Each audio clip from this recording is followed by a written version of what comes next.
ginagawa mo ditong hayop ka? Tsaka bakit kausap mo si Catherine? Anong relasyon yung dalawa? Hindi ko naiintindihan ang sinasabi mo. At wala akong dapat paliwanag sa'yo. Bakit lang si Catherine?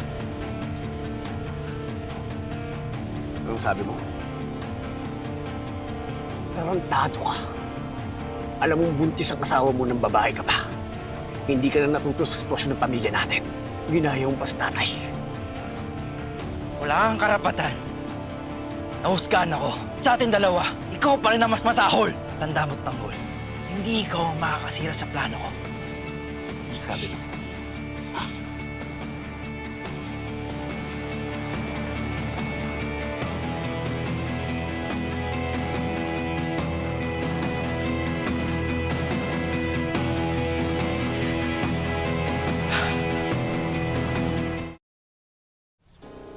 Anong ginagawa ni Tanggol sa mundo ng mga kabalyero?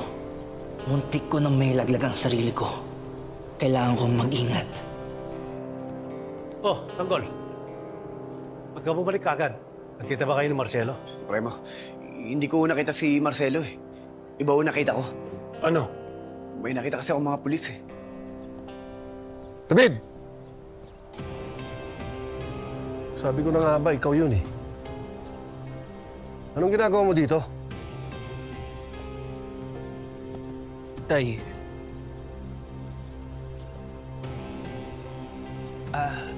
Kliyente mo namin si Sir Facundo. Kaya po ako nandito. Kaya po, ano pong ginagawa niyo dito? Iniimbestiga namin yung kaso ng namatay niyang apo. Tanggol, nakita ko na naman. Ano? Sigurado ako may masamang gagawin na naman yung hayop na yun dito.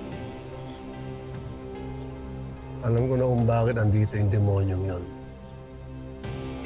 Dadalawin niya ang lola tinding niya. Si Tinding? Nandito rin? Oo, David. Dito siya magtatrabaho. Huwag kang mag-alala. Hindi na ako magsasaya ng oras para masakote yung demonyong yan. Sige na, umuwi ka na. Mag-ingat ka, ha? Kayo din, Tay. Ingat po kayo. Sinetat niyo ang grupo namin! Muntik na kami mahuli ng mga pulis! Bago na bang gagawin yun? Wala naman ako mapapala sa inyo dahil pipitsugin lang kayo. Buti ka sinama lang kayo ni Tanggol dito eh. Akala mo kung sino magsalita ito. Bakit? Totoo naman ah. Di ba? Pipitsugin lang kayo, makasnatcher lang kayo ng Quiapo. Bakit? May napatunayan na ba kayo? Hindi nyo alam kung gano'ng kalaki itong sindikatong pinapasok ninyo. Kaya huwag nyo akong pagsalitaan ng ganyan. Marami na kaming taong nakasalambuha.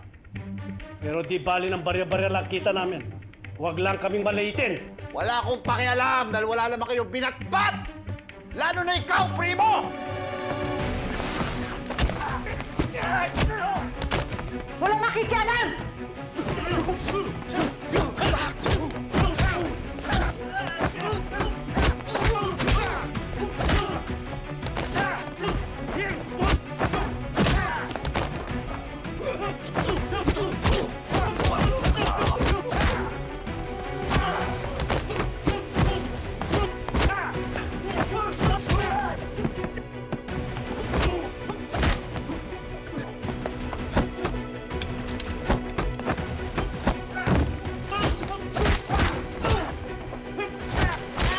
Tama na!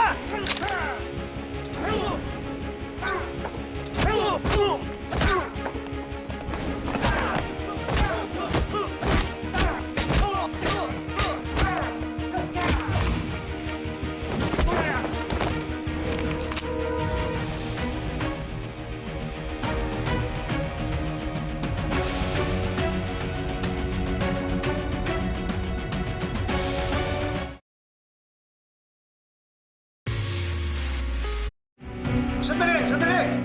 Ngayon, kilala nyo na kung sino ang mga batang Quiapo. Sandali, Primo. Hindi naman kami lalaban sa'yo eh. Eh, kaya namin kayo kinukuha para meron kaming kakampi, para lumakas kami. Oh, Madonna, samahan mo na sila. Bigay mo na yung mga armas sa kanila para maligtasan ni Tanggol yung mga kasama niya.